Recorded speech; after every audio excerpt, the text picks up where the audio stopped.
Halo semuanya, kembali lagi bersama saya Madianto dengan tema minimalis Indonesia. Kali ini kita akan membahas tentang 7 tips minimalis ala orang Jepang.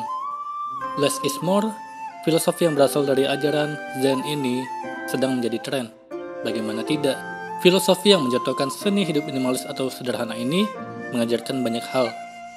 Seperti yang tertuang dalam buku Goodbye Things, Hidup Minimalis ala Orang Jepang, karya Fumio Sasaki. Lewat buku yang menginspirasi, sang penulis Fumio Sasaki berbagi pengalaman hidup minimalisnya. Di buku tersebut, ia menampilkan foto huniannya lengkap dengan tips cara mengurangi barang yang ada, mulai dari foto kamar tidurnya, meja kerja, lemari, sampai kamar mandi.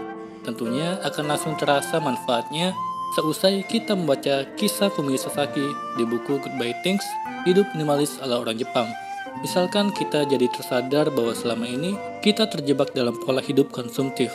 Ketika kita memilih untuk menjalani gaya hidup minimalis ala orang Jepang, tentunya kita akan kembali memikirkan tentang pengeluaran seperlunya. Menarik bukan? Meski terdengar menggiurkan, untuk memulai pola hidup minimalis ala orang Jepang ini bukan perkara mudah, karena harus membiasakan hal-hal baru. Yang paling sulit yaitu kepuasan hidup hanya dengan barang yang benar-benar dibutuhkan. Dilansir dari Gramedia Digital, ada tips untuk kamu yang ingin mencoba hidup minimalis ala orang Jepang. Ini diambil dari berbagai sumber. Berikut 7 tips hidup minimalis ala orang Jepang. Yang pertama, tanya kembali pada diri sendiri apa yang terpenting. Prioritas akan membuka mata kita untuk memisahkan mana benda-benda yang diperlukan, mana yang tidak. Di kehidupan sehari-hari, buat daftar barang-barang penting itu dan mulai pisahkan. Sisanya, kamu bisa menyumbangkannya atau menjualnya kembali. Ini berlaku untuk semua yang ada dalam rumah, mulai dari furnitur, peralatan dapur, hingga isi lemari. Kedua, yakin dengan serba minimalis. Memulai gaya hidup minimalis ala orang Jepang harus penuh keyakinan dan kesadaran, bukan sekedar ikut-ikutan, tapi memang ingin lebih sederhana di segala hal, termasuk saat harus memperbaiki barang-barang atau harus memperbaiki hal-hal di sekitar dengan tangan sendiri. Selain itu juga, membiasakan diri memakai barang yang bisa didaur ulang untuk meminimalisir pembelian barang baru atau pengeluaran untuk memperbaiki benda. Ketiga, membiasakan diri dengan pola baru. Saat mulai mengurangi barang-barang, tempat tinggal akan otomatis terasa lebih lapang. Satu sisi ini akan memberikan kesan lega dan juga enteng. Pasalnya, penghuni tidak perlu susah payah saat beres-beres atau membersihkan rumah. Tapi di sisi lain, pastinya akan ada rasa tak biasa. Belum lagi jika ada tamu berkunjung dan menganggap pola hidup minimalis itu salah satu hal yang belum lumrah. Keempat, pengeluaran hanya untuk yang terbaik. Menjaga semua tetap minimalis pasti akan terpengaruh pada pola pengeluaran. Kamu harus benar-benar selektif dalam membeli barang ataupun bahan makanan. Kadang orang tergiur dengan diskon. Harga murah langsung dibeli, padahal jika dipikir lagi, barang tersebut tidak terlalu penting. Yang seperti ini harus dihindari. Benar-benar pergunakan uang untuk barang yang dibutuhkan. Kelima, tak cuma soal benda, makanan juga masuk hitungan.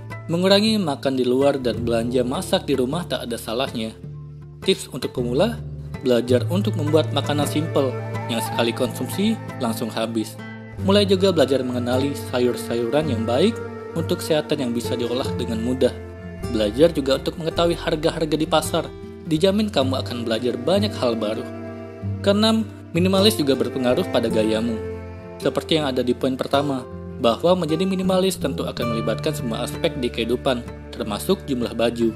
Seperti halnya Fumio Sasaki yang hanya memiliki 3 potong kemeja, mungkin kamu juga perlu memilih mana pakaian yang betul-betul dibutuhkan.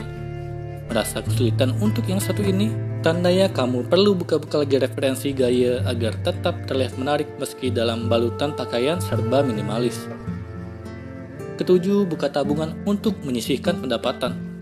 Ini adalah salah satu goal impian saat menjalani hidup minimalis ala orang Jepang, karena otomatis pengeluaran berkurang drastis, membuat penghasilan kamu masih tersimpan dengan baik. Agar uang tersebut menjadi hal yang bermanfaat, mulailah buka rekening untuk menabung. Kenapa harus buat rekening baru? Karena nantinya uang tabungan ini bisa kalian sisihkan untuk membeli sesuatu yang bisa menjadi investasi jangka panjang.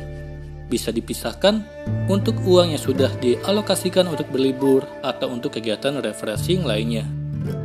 Menarik bukan menjalani hidup minimalis ala orang Jepang? Atau kamu masih ragu dengan banyak hal positif yang dirasakan? Ada baiknya kamu membaca buku Kunio Sasaki terlebih dahulu. Di buku Goodbye Things, Hidup Minimalis ala Orang Jepang, ini terdapat berbagai metode dan teknik untuk mengurangi barang, di mana salah satu yang masih banyak dilakukan orang Jepang adalah tidur menggunakan futon, kasur tradisional yang dipercaya membuat semua lebih minimalis dan juga bagian dari melestarikan budaya.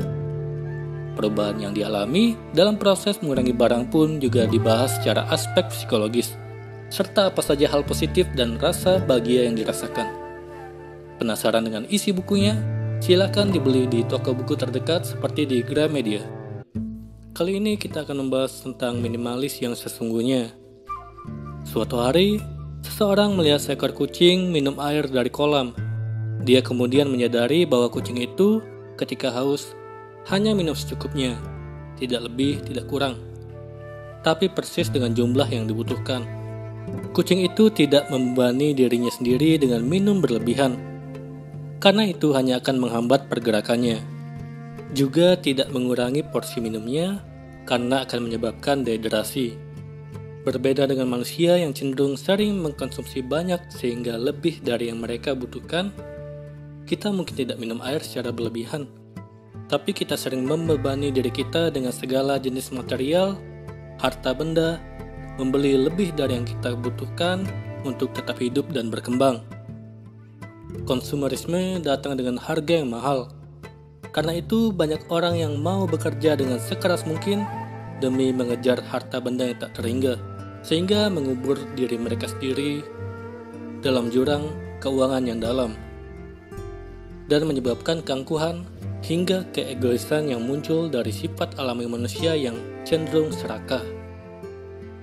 Saya punya lebih banyak, jadi saya lebih baik dari Anda. Mereka cenderung berpikir demikian. Jadi dengan meningkatkan harta benda mereka, itu akan meningkatkan rasa percaya diri mereka. Sedangkan minimalisme adalah ketika orang berpaling untuk konsumsi berlebihan dan memutuskan untuk hidup tidak lebih dari yang diperlukan. Selain menjadi tren gaya hidup saat ini, minimalis adalah konsep yang telah lama ada dan telah terlatih selama berabad-abad. Ada rasa kebebasan dalam kesederhanaan dan rasa kebebasan saat kita tidak memiliki banyak benda yang telah dialami oleh banyak orang bijak di seluruh dunia. Mereka melihat bahwa kepemilikan suatu barang yang mahal atau banyak tidak menentukan siapa diri kita. Saya di sini mengkaji sisi filosofis minimalis dan menyelidiki mengapa lebih banyak itu lebih buruk dan lebih sedikit itu lebih baik. Dan mengapa kemampuan untuk melepaskan hal-hal yang membebani diri kita seperti tidak terikat dengan banyak benda adalah kekayaan yang sesungguhnya. Minimalis bisa diartikan dengan berbeda cara. Intinya, ini menunjuk pada hidup dengan cukup itu sangat penting dan akan mengurangi kekacauan dalam hidup kita, sehingga menahan untuk tidak memaksakan diri. Dengan kata lain, agar tetap sederhana. Hal ini pun akan mengurangi kekhawatiran kita pada dunia. Semakin sedikit Anda memiliki sesuatu, semakin sedikit Anda kehilangan, dan semakin sedikit hal yang perlu Anda khawatirkan. Jika Anda menilai terlalu tinggi harta benda Anda, orang akan berencana untuk mencurinya atau merampoknya. Jangan tampilkan harta Anda atau orang lain akan menjadi iri dan mendoakan hal-hal buruk pada diri Anda. Jangan memamerkan apa yang dimiliki, nikmatilah tanpa orang lain harus mengetahuinya.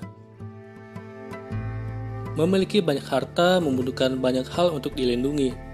Itulah mengapa kita melihat beberapa orang kaya secara batin sering hidup dalam ketakutan, bersembunyi di balik tembok yang tinggi agar terjaga keamanannya. Sebaliknya, dengan tidak memiliki terlalu banyak, kita akan menghemat banyak waktu dan tenaga. Kita tidak harus mengurus benda-benda mahal kita dan orang lain juga tidak mengganggu kita. Dan kita masih dapat menemukan kegembiraan di dunia karena kita tidak harus memiliki banyak hal untuk menikmati hidup. Mengapa kita membutuhkan taman pribadi seluas 1 hektar ketika kita bisa berjalan di hutan atau taman di kota? Mengapa kita membutuhkan rumah besar dengan 6 ruangan tak terpakai jika kita bisa tinggal di rumah kecil yang murah dan menikmati dunia luar secara gratis? Ketika biaya hidup lebih rendah, kita tidak harus bekerja lembur bagai kuda dan tidak perlu menghabiskan lebih banyak uang. Kita menjadi punya waktu menikmati dunia di sekitar kita dengan rasa kepuasan.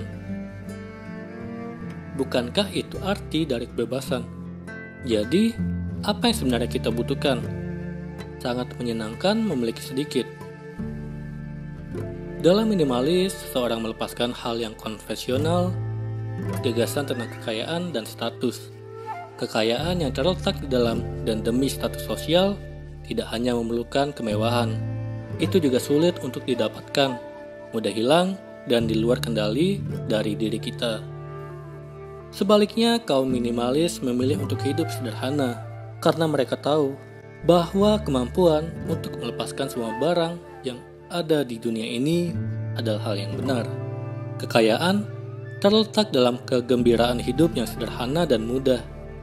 Bagi kita para minimalis, kesederhanaan dan hidup dengan berkecukupan adalah bentuk pamungkas dari kebebasan dan kekayaan yang sesungguhnya. Semoga ini bermanfaat. Sekian dan terima kasih.